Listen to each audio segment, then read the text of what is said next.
Hello student, welcome to KN Study Point. I am Preeti ma'am and this is a special class for TGT English. बच्चों आज मैं लेकर आई हूँ एक practice है जो बेस्ड ऑन आर्टिकल्स पर बेस्ड एक एक्सरसाइज है। इसके पहले मैंने आपको आर्टिकल की एक्सरसाइज भी कराई है और मैंने आर्टिकल की क्लास पढ़ाई थी। उसमें कुछ इंपॉर्टेंट पॉइंट्स जो कॉम्पिटिटिव एग्जाम्स में ज्यादातर पूछे जाते हैं वो मैंने डिस्कस किए थे। तो आज एक एक्सरसाइज है जिसमें कॉमन एरर फाइंड आउट करना है आपको। तो सबसे पहले पढ़ लेती हूँ डायरेक्शंस को। Find out the error in each of the following sentences if any. If there is no error your answer is E. आपको एरर फाइंड आउट करनी है सेंटेंस के अलग अलग पार्ट में। अगर आपको जैसे लिखा हुआ है in science the credit goes to a man, यहाँ से लेके यहाँ तक आपका पार्ट ए है, फिर दूसरा पार्ट बी है, फिर सी है, डी है और सबसे लास्ट में ई है। जिस भी पार्ट में एरर है वो पार्ट आपका पूरा पार्ट, उसका जो भी नंबर है ए बी सी या डी, वो आपका आंसर होगा। एंड अगर कहीं पे भी कोई एरर नहीं है then your answer will be E, your answer will be of no error.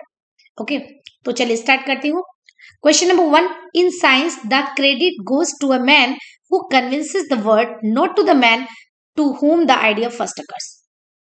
Science में क्रेडिट उस व्यक्ति को जाता है जो वर्ड को कन्विंस करता है, उस व्यक्ति को नहीं जिसके मन में सबसे पहले विचार आया। ठीक है, तो अब यहाँ पे किसकी बात हो रही है? दो मैन है जिनमें कंपेयर हो रहा है कि उस व्यक्ति को नहीं जिसमें आइडिया पहले आया, बल्कि उस मैन को जिसने वर्ड को कन्विंस किया। ठीक है, तो यहाँ पे एक पर्टिकुलर मैन की बात हो रही है कि उस व्यक्ति को जिसने ऐसा किया। तो यहाँ पे जब हम किसी को ऐसे स्पेसिफाई करते हैं तो हम आर्टिकल कौन सा लगाते हैं? द लगाते हैं। तो यहाँ पे लिखा हुआ था गोज टू अ मैन, ये गलत है और यहाँ पे हो जाएगा गोज टू द मैन। तो ये यहाँ पे बेटा रॉन्ग हो जाएगा। तो ये जो आपका यहाँ ए है, ये कहाँ से कहाँ तक आया है? इन से लेकर के मैन तक पूरा पार्ट ए है। तो इस पूरे पार्ट में कहीं भी आंसर आपका होगा, आपका आंसर होगा ए। तो ये आपका आंसर हो गया यहाँ पे ए। और देखिए समझने के लिए यहाँ पे लिखा है वो आ मैन, तो यहाँ पे होगा the man who convinces the word, वो व्यक्ति जो कि वर्ड को कन्विंस करता है। और उसी तरह से दूसरे वाले पार्ट में देखिए सी पार्ट में यहाँ पे लिखा हुआ था the man to whom the idea first occurs, उस मैन को जिसके मन में पहली बार विचार आया। तो यहाँ पे आंसर आपका ए हो जाएगा। नेक्स्ट क्वेश्चन है, thanks to an insight and persistence of the local doctor, hundreds of victims have been able to resume a normal life.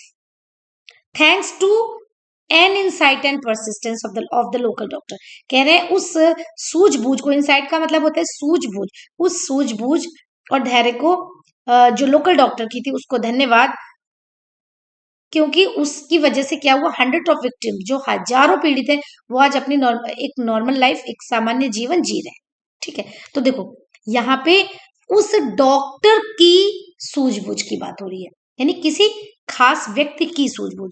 तो यहाँ पे जो एन इनसाइट है, एन का मतलब होता है कोई भी, एन का मतलब आपने पढ़ा था जो इनडेफिनिट आर्टिकल और डेफिनिट आर्टिकल में, तो जो एन होता है ये तो इनडेफिनिट होता है, लेकिन यहाँ पे तो हम डेफिनिट बात बोल रहे हैं कि उस लोकल डॉक्टर की सूझबूझ। तो यहाँ पे एन की जगह पे क्या हो जाएगा? द हो जाएगा, द इनसाइट हो जाएगा और आपका आंसर हो जाएगा ए, थैंक्स टू द इनसाइट। अच्छा, इसको आप एक और तरीके से समझ सकते हैं, जब भी noun plus of plus noun आएगा, एक तरफ नाउन दूसरी तरफ भी नाउन, बीच में ऑफ से जुड़ा हो, तो हमेशा शुरुआत में यानी कि इस जगह पे हमेशा द आएगा। ठीक, द नाउन ऑफ नाउन। अब इसको कैसे समझेंगे? देखिए इनसाइट एंड परसिस्टेंस ये नाउन है, फिर ऑफ आ गया, फिर द लोकल डॉक्टर, फिर ये नाउन आ गया। तो कभी भी नाउन और दो नाउन हो, दोनों के बीच में ऑफ लगाओ, तो इस तरह का ये पूरा का पूरा जो फ्रेज होता है इसमें पहले आर्टिकल द लगाते हैं। तो इस तरह से आपका ये आंसर यहाँ पे ए हो जाएगा। चलिए आगे बढ़ती हूँ नेक्स्ट सेंटेंस की ओर। Don't talk to him, he always remains in temper these days. Don't talk to him, उससे बात मत करो, वो हमेशा टेम्पर में रहता है इन दिनों। तो देखो एक इडियोमेटिक एक्सप्रेशन है, वो क्या है? इन आ टेम्पर, इन आ टेम्पर है, तो हमें इन टेम्पर नहीं लिखना है। यहाँ पे देखिए लिखा हुआ है ना, यहाँ पे देखिए इन टेम्पर लिखा हुआ है, ये गलत है। यहाँ पे इन टेम्पर की जगह पे क्या होना चाहिए, इन अ टेम्पर होना चाहिए, इसलिए आपका आंसर यहाँ पे हो जाएगा सी। बिल्कुल उसी तरह से जैसे हमको लिखना है हैव अ नाइस डे, अगर हम लिखते हैं हैव अ नाइस डे तो हम यहाँ पे ए लगाया ना, हैव अ नाइस डे, तो यहाँ पे ये एक इडियोमेटिक एक्सप्रेशन है। इनमें अगर आर्टिकल पहले से लगा है तो हमें हटाना नहीं है, और अगर नहीं लगा है तो हमें लगाना नहीं है। जैसे कोई ऑन ड्यूटी लिखा हुआ है, ऑन ड्यूटी, सॉरी एक मिनट इसको मैं रफ कर देती हूँ, ठीक। अब देखो ऑन ड्यूटी, तो अब यहाँ पे ऑन ड्यूटी में कोई फ्रेज सॉरी कोई आर्टिकल नहीं लगा है, तो हमें गलती से भी on the duty, on a duty नहीं लगाना है, क्योंकि अगर किसी इडियम में आर्टिकल लगा हुआ है पहले से तो हमको उसको हटाना नहीं है, अगर नहीं लगा है तो हमें उसे लगाना नहीं है, ठीक है। तो यहाँ पे रिमेन्स के बाद इन टेम्पर है, हमको क्या लिखना था, इन ए टेम्पर, ठीक है। Next question, a first step in a rational solution to any problem is the recognition of the fact that a problem exists। अब यहाँ पे सबसे पहले लिखा है a first step, तो देखिए जितने भी ऑर्डिनल नंबर होते हैं, ऑर्डर का मतलब होता है क्रम, क्रम से आने वाले, जैसे क्रम में आता है आपका फर्स्ट या फिर सेकेंड या फिर third, first second third fourth fifth sixth, ये आपके ऑर्डिनल नंबर है, ऑर्डर है, इनमें हमेशा आर्टिकल द का यूज किया जाता है, ये एक पॉइंट रूल है आपके लिए। तो यहाँ पे देखिए सबसे पहले लिखा हुआ था आ फर्स्ट स्टेप, ये गलत है, यहाँ पे आ नहीं होगा, यहाँ पे हो जाएगा द फर्स्ट स्टेप, और आपका आंसर हो जाएगा ए। अगला, his father forbid him to go to cinema late at night, उसके पिताजी ने उसे मना किया कहा, सिनेमा जाने के लिए लेट एट नाइट। तो गो ये भी एक इडियम है, इडियोमेटिक एक्सप्रेशन है, go to the cinema, go to the cinema होता है, यहाँ पे लिखा हुआ है गो टू सिनेमा, तो यहाँ पे पार्ट सी गलत है, क्योंकि इन दोनों के बीच में यहाँ पे क्या आना चाहिए था, द आना चाहिए, तो आपका आंसर हो जाएगा सी, ठीक है, ये सी आपका आंसर हो जाएगा। अगला, in my opinion it is not the failures that have made him lost the heart but the lack of emotional support। in my opinion मेरे विचार से ये फेल्योर नहीं है कि कि that have made him lost the heart, जिन्होंने उसे निराश किया, but the lack of emotional support, बल्कि इमोशनल सपोर्ट नहीं दिया या इमोशनल सपोर्ट का की कमी रही। देखिए यहाँ पे एक चीज यूज की गई है, एक होता है लॉस हर्ट और उसी तरह से होता है विन हर्ट। एक का मतलब होता है दिल को जीतना यानी हौसला बढ़ना, और एक का मतलब होता है दिल का टूटना या हौसले का पस्त होना। तो विन हर्ट होता है, वैसे ही लॉस हर्ट होता है, दोनों में बीच में कोई आर्टिकल नहीं लगाते हैं। यहाँ पे लिखा हुआ है लॉस द हर्ट लिखा हुआ है, तो ये द हट जाएगा, यहाँ से सीधे सीधे लॉस हर्ट हो जाएगा, और आपका आंसर क्या हो जाएगा, सी, क्योंकि सी पार्ट में आया। अब सभी बच्चे लर्न करेंगे लॉस हर्ट होता है, विन हर्ट होता है। एग्जाम्पल के तौर पे आप जो भी सेंटेंस में कर रहे हैं, या मैं आपको एग्जाम्पल के तौर पे कोई एग्जाम्पल बता रही हूँ, जैसे लॉस हर्ट को बताते समय मैंने विन हर्ट बताया, तो आप इसे तुरंत अपनी कॉपी में नोट कर ले कि लॉस हर्ट होता है, विन हर्ट होता है। आगे कोई भी सेंटेंस में अगर आएगा तो आपको ये बात तुरंत रिमाइंड हो जाएगी कि हाँ ऐसा होता है। Next, it was by a mistake that he caught her hand, गलती से उसने उसका हाथ पकड़ लिया। अब देखिए बाई मिस्टेक आप कुछ कर जाते हैं, बोलते ना अरे ऐसा बाई मिस्टेक हो गया, बाई मिस्टेक होता है, बाई ए मिस्टेक नहीं होता है, इसलिए ए हटेगा यहाँ से और आंसर होगा आपका बी, बाई मिस्टेक। जैसे हम लिखते हैं बाई बस आए, हम बड़ी गाड़ी से आ जाएंगे तो बाई द बस नहीं बोल देंगे, हमेशा बाई कार बोलते हैं, यानी कि बहुत बड़ी गाड़ी बड़ी कार है तो हमने बोल दिया बाई द कार, नहीं, बाई बस होता है, बाई कार होता है, बाई प्लेन होता है, बाई शिप होता है, और अगर पैदल होता है तो ऑन फुट होता है, लेकिन इसके किसी के भी बीच में कोई आर्टिकल नहीं लगता है, तो और बाई मिस्टेक होता है, बाई ए मिस्टेक नहीं होता है, ठीक है। Next question, of the two answers this is definitely better, इन दो आंसर्स में ये डेफिनेटली बेटर है, यानी निश्चित तौर पे ये ज्यादा अच्छा है। अब देखिए 3 डिग्री आपने पढ़ी होंगी, मैं आपको रूल्स बताती हूँ। पहले कुछ क्वेश्चंस को आप रूल्स से पढ़िए, कुछ को आप कॉमन सेंस से पढ़िए, ठीक है, दोनों बातों में फर्क करना सीखिए। कुछ क्वेश्चन आपको कॉमन सेंस से ज्यादा अच्छे समझ में आएंगे, रूल्स कठिन लगेंगे, किसी किसी में रूल्स आसान है लेकिन कॉमन सेंस से उनको समझना मुश्किल है। तो आप ये देखिए कब हमें कौन सी चीज यूज करनी है। देखिए यहाँ पे रूल्स बेहतर होंगे समझना। लिखा हुआ है ऑफ द टू आंसर्स। ज्यादातर आपने अगर आपने डिग्री पढ़ी होंगी, आगे मैं आपको पढ़ाऊंगी, लेकिन फिलहाल देखिए अगर आपने पढ़ी होंगी तो पॉजिटिव डिग्री होती है, दूसरी कंपैरेटिव डिग्री होती है, ये एडजेक्टिव की डिग्री होती है, और तीसरी सुपरलेटिव डिग्री होती है। 3 डिग्री होती है, पॉजिटिव, कंपैरेटिव और superlative. Positive good, comparative better और सुपरलेटिव बेस्ट। जैसे good better best, high higher highest, cold colder coldest, इस तरह से डिग्रीज होती है। और नॉर्मल तौर पे जो द आर्टिकल होता है वो हमेशा सुपरलेटिव डिग्री के पहले ही लगाया जाता है। जैसे the best, the highest, the coldest, the bravest, the boldest, ठीक, द लगाते हैं। कभी भी कंपैरेटिव से पहले हम आर्टिकल द नहीं लगाते, कभी नहीं लगाते, लेकिन एक कंडीशन में लगाते हैं। वो कौन सी कंडीशन है? अगर सेंटेंस में ऑफ द टू दिया हो। ठीक, इस रूल को आप अपनी कॉपी में नोट करेंगे कि अगर सेंटेंस में ऑफ द टू दिया हो, ठीक, देखिए ऑफ द टू, तो आपको रूल क्या लिखना है? वैसे कभी भी कंपैरेटिव से पहले आर्टिकल द नहीं लगाते हैं, द प्लस कंपैरेटिव, ठीक, यानी कंपैरेटिव डिग्री से पहले हम द नहीं लगाते हैं। लेकिन अगर सेंटेंस में ऑफ द टू दिया हो, ठीक, तो लगाते हैं।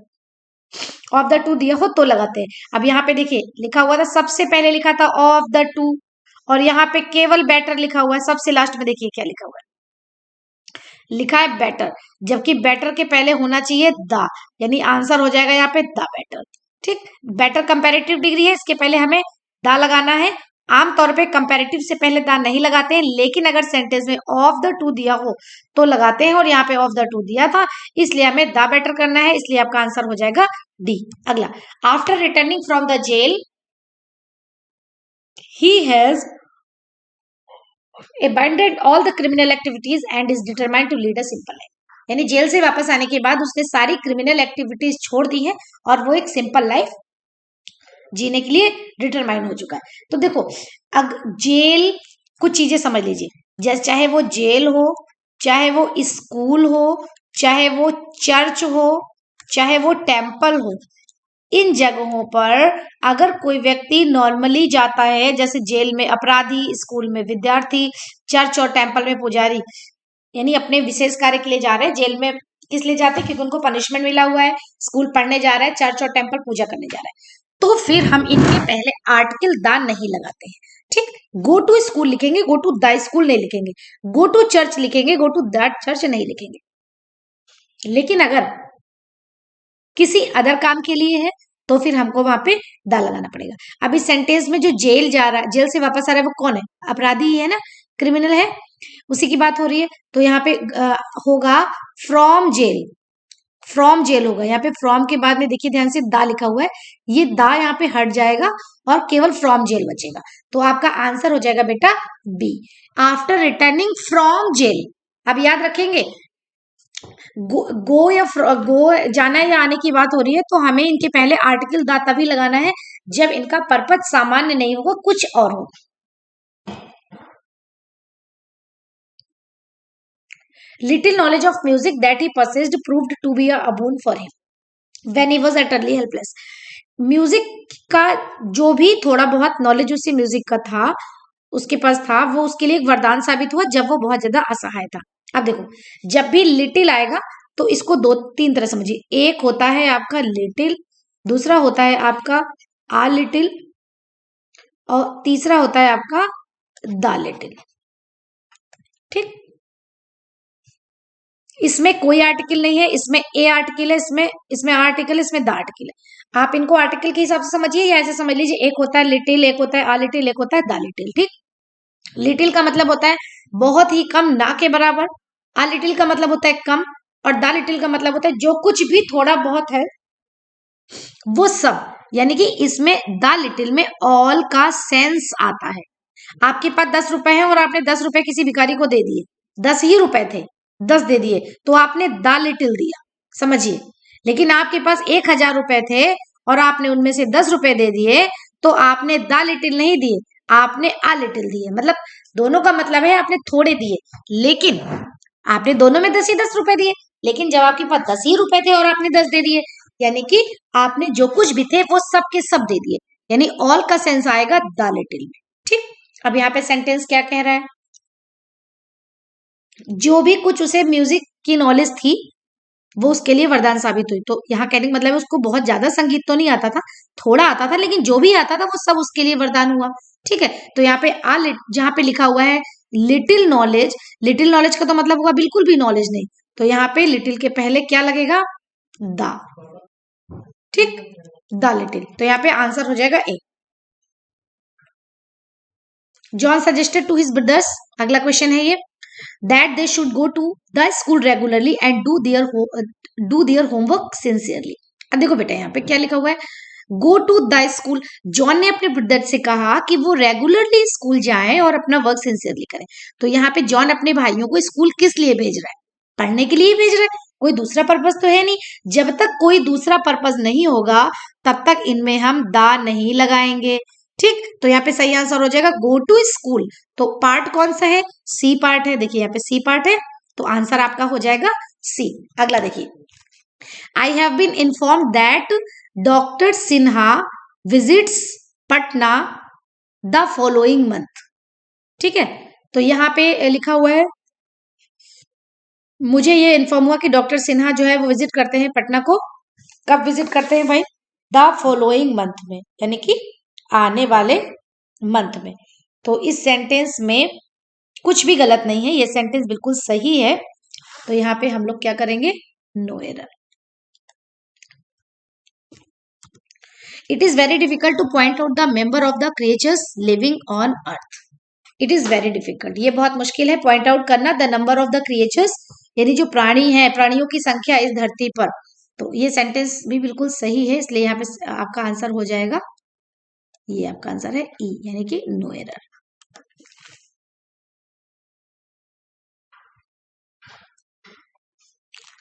One should be true to one's promises in order to earn name and fame in the life। व्यक्ति को अपने प्रोमिसेस के प्रति बहुत सच्चा होना चाहिए अगर उसे क्या करना है, अर्न करना है नेम एंड फेम।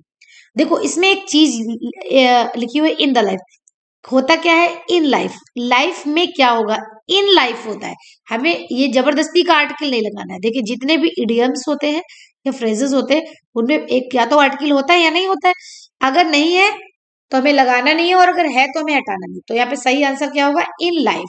ठीक है, तो आंसर हो जाएगा डी, इन लाइफ होता है, दा नहीं लगे।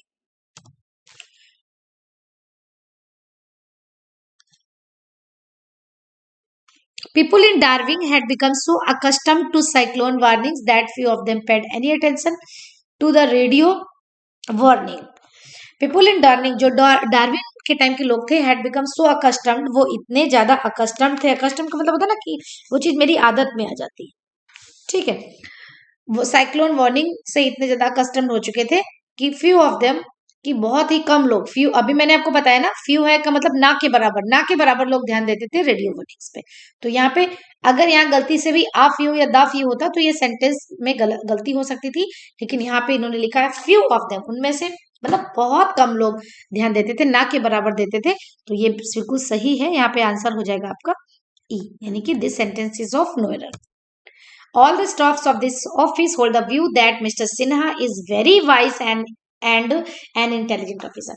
जो पूरा स्टाफ है, जो सारे स्टाफ है इस ऑफिस के, उनका ये विचार था कि या विचार है कि मिस्टर सिन्हा बहुत ही बुद्धिमान और बहुत ही समझदार ऑफिसर है। देखिए अगर बोला है is a very wise and, अब एंड के बाद अगर हम फिर से आर्टिकल एन लगा देंगे, देखिए यहाँ पे लिखा हुआ है, लिखा हुआ है ना, तो यहाँ पे वो 2 पर्सन हो जाएंगे, जबकि हम सिर्फ मिस्टर सिन्हा की बात कर रहे हैं। एंड से देखिए बीच में एंड लिखा हुआ है और यहाँ पे कोई नाउन है, यहाँ पे कोई नाउन है, ठीक, एक यहाँ पे और एक यहाँ पे।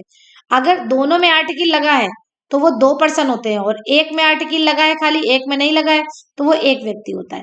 ठीक है, तो यहाँ पे मिस्टर सिन्हा एक व्यक्ति है, ए वेरी वाइज, यानी वाइज में तो ए लिखा हुआ है और इंटेलिजेंट में भी ए लिख दिया, एन लिख दिया, एन इंटेलिजेंट, तो यहाँ पे 2 अलग अलग आर्टिकल हो गए, 2 लोग हो गए, जबकि यहाँ पे एक ही व्यक्ति की बात हो रही है, तो यहाँ पे एन हट जाएगा और हो जाएगा very wise and intelligent.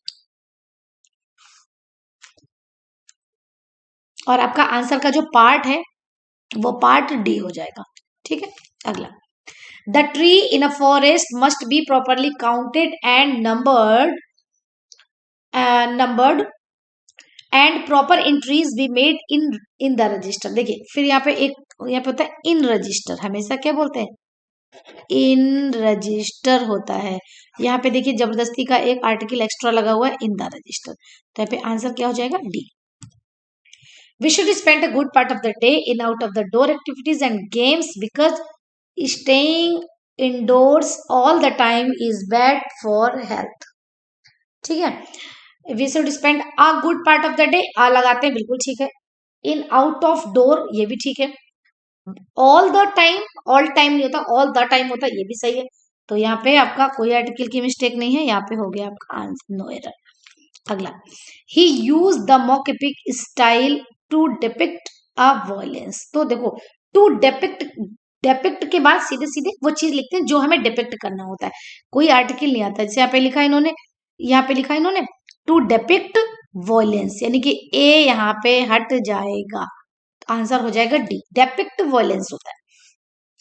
He should mix his authority with little of courtesy and common sense। देखो he should mix his authority, उसको अपनी अथॉरिटी में मिक्स करना चाहिए। क्या चीज, मतलब अथॉरिटी उसके अंदर है, लेकिन उसको अगर लिटिल लिखा हुआ है तो इसका मतलब थोड़ा सा। अब कौन सा थोड़ा सा, ये तो आर्टिकल से पता चलता है। अब हम सेंटेंस को आगे समझेंगे कि कौन से थोड़ा सा की बात हो रही है। कोर्टेसी एंड कॉमन सेंस, थोड़ी सी विनम्रता, थोड़ा सा कॉमन सेंस भी अपनी अथॉरिटी में जोड़ना चाहिए, है ना, तो थोड़ा सा जोड़ना चाहिए। हम ये तो नहीं कहेंगे कि जोड़ना ही नहीं चाहिए, ऐसे तो नहीं बोलेंगे ना। He should mix his authority with little of courtesy and common sense. लोग कहते हैं ना थोड़ा सा कॉमन सेंस होना चाहिए। थोड़ा सा का मतलब ये कि बहुत सारा तो है ही नहीं, कम से कम थोड़ा तो है। लेकिन लिटिल का मतलब होता है ना के बराबर, मतलब है ही नहीं। तो हमने 3 चीजें पढ़ी थी। पहली चीज हमने पढ़ी थी लिटिल, दूसरी हमने पढ़ी थी आ लिटिल, और तीसरी हमने कौन सी पढ़ी थी, द लिटिल। देखो ध्यान से समझिए, लिटिल का मतलब थोड़ा ना के बराबर, जो पहला है आपका। आ लिटिल का मतलब थोड़ा, और द लिटिल का मतलब जो कुछ भी थोड़ा है वो सब। तो यहाँ पे ऊपर सेंटेंस में लिखा था लिटिल ऑफ कोर्टेसी जोड़ना चाहिए, इसका मतलब है हमें कोर्टेसी जोड़ना ही नहीं चाहिए, तो ये गलत है। हमें कहना चाहिए थोड़ा सा कोर्टेसी जोड़नी चाहिए उसे, तो ए लग जाएगा। ठीक है, विद आ लिटिल हो जाएगा। ठीक, तो सेंटेंस का जो पार्ट है वो आपका है बी, और answer will be B. Next, the seed of all the modern amenities lies in the science, नहीं, इन साइंस बोलते हैं हमेशा। ठीक है, अगर आपको बोलना है विज्ञान में ऐसा है तो हम बोलेंगे इन साइंस ऐसा है। ठीक है, यहाँ पे लिखा हुआ है इन द साइंस, तो ये जो द एक्स्ट्रा है ये आपको हटाना है। तो आपका पार्ट कौन सा है, द वाला पार्ट तो डी में आ रहा है, क्योंकि इनसे पार्ट बढ़ रहा है यहाँ पे, तो आपका आंसर हो जाएगा डी। अगला देखिए, it is a pity that the son of millionaire should indulge in stealing. कितने दुख की बात है कि एक जो मिलेनियर का बेटा है वो स्टेलिंग यानी चोरी में इन्वॉल्व है। ठीक है, चोरी में लगा हुआ है। तो यहाँ पे किसी पर्टिकुलर व्यक्ति की बात की जा रही है कि वो एक मिलेनियर का बेटा है ना, सन ऑफ, मतलब एक मिलेनियर का बेटा, क्योंकि वो इतना रिच है उसको तो पैसों की जरूरत नहीं होनी चाहिए कि वो चोरी करे। तो ये कितने पिटी की बात है कि सन ऑफ अ मिलेनियर, क्योंकि हम कैसे समझेंगे हम किस मिलेनियर की बात कर रहे हैं। तो अगर हम सन ऑफ अ मिलेनियर की एक मिलेनियर का बेटा होकर, ठीक है, वो कोई भी व्यक्ति हो सकता है, लेकिन जो भी व्यक्ति है वो क्या है, एक मिलेनियर है, यानी किसी मिलेनियर का बेटा चोरी में इन्वॉल्व हो, ये कितने दुख की बात है। तो ये पार्ट किस में आएगा, बी में आएगा। अगला, he found himself in trouble when he saw no rickshaw outside the station.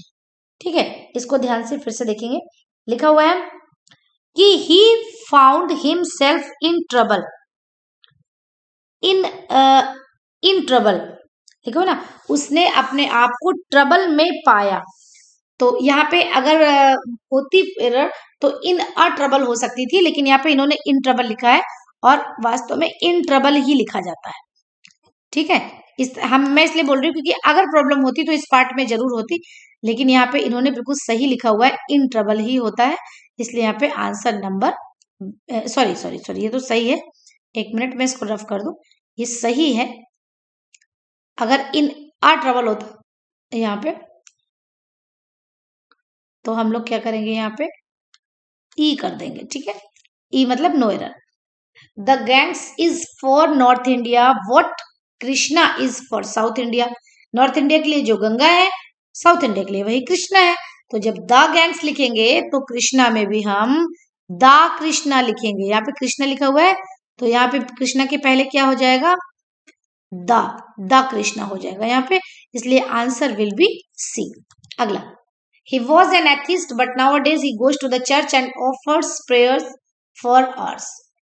He was an atheist, वो एक atheist था। atheist क्या होता है, who does not believe in God, या ये बोल सकते हैं who does not believe in the existence of God। जो व्यक्ति गॉड की एग्जिस्टेंस में या गॉड में बिलीव नहीं करता है उसे बोलते हैं अथीस्ट, यानी कि नास्तिक बोलते हैं, नास्तिक बोलते हैं ना हिंदी में। तो वो एक अथीस्ट था, ठीक है, वो एक अथीस्ट था, लेकिन इस समय वो चर्च जाता है और प्रेयर्स भी ऑफर करता है। अब देखो, मैंने आपको बोला था टेम्पल जाना, चर्च जाना, स्कूल जाना, जेल जाना, ठीक है, ये सारी जगह में अगर कोई अलग पर्पज है तो दा लगाएंगे, सामान्य है तो दा नहीं लगाएंगे। तो यहाँ पे वो एक अथीस्ट था लेकिन अभी जा रहा है, तो अभी वो किस लिए जा रहा है, पूजा करने जा रहा है, और लिखा भी है कि end of offers prayer, prayers offers करता है। तो यहाँ पे हम क्या करेंगे, चर्च गोज टू चर्च तो होगा लेकिन गोज टू द चर्च नहीं होगा, यानी द यहाँ से हट जाएगा। तो आपका पार्ट कौन सा हुआ बेटा, पार्ट बी, ठीक है। इस तरह से आपके 25 क्वेश्चंस यहाँ पे कंप्लीट होते हैं। आई होप कि आपको एक्सरसाइज अच्छी लगी होगी। जो भी क्वेश्चंस आपको समझ में नहीं आए हैं आप उन्हें कमेंट बॉक्स में पूछ सकते हैं, अलग से मैसेज करके भी पूछ सकते हैं, और बाकी क्वेश्चन आई थिंक आपको अच्छी तरह से समझ में आ गए होंगे। तो मेरी जो दूसरी क्लास होगी उसमें दूसरे 25 क्वेश्चंस होंगे, उनको भी मैं एक एक करके एक्सप्लेन करूंगी। और बेटा अगर एक एक क्वेश्चन का ग्रामर में आप एक्सप्लेनेशन अच्छी तरह से समझते रहेंगे तो न केवल आर्टिकल बल्कि दूसरी चीजें भी आपको बहुत अच्छे से समझ में आएंगी, क्योंकि इंग्लिश में ओवरलैपिंग होती है। कोई सेंटेंस ऐसा नहीं होता है कि जिसमें सिर्फ एक ही चैप्टर से रिलेटेड प्रॉब्लम्स हो, ठीक है, क्योंकि एक सेंटेंस में नाउन भी होता है, प्रीपोजिशन भी होती है, प्रोनाउन भी होता है, सारी चीजें होती है। तो कहीं से कुछ भी एरर हो सकती है, कहीं से कोई भी प्रॉब्लम हो सकती है। फिलहाल हम लोग स्टेप बाय स्टेप आगे बढ़ेंगे। जैसे अभी हम लोगों ने आर्टिकल पढ़ा तो हम लोग पूरे सेंटेंस में आर्टिकल पे फोकस कर रहे थे, लेकिन जैसे जैसे हम सेंटेंस में आगे बढ़ेंगे, कम से कम 4 या 5 एक्सरसाइज सॉल्व कर चुके होंगे, फिर हम उनको थोरोली चेक करेंगे, मतलब पूरे सेंटेंस में चेक करेंगे कि कहाँ पे कौन सी प्रॉब्लम है, ठीक है। तो आई होप कि आपको क्लास अच्छी लगी होगी। आप लोग जरूर से जरूर कमेंट बॉक्स में अपने मैसेज सेंड करें कि ये क्लास आपको कैसी लगी। Thank you.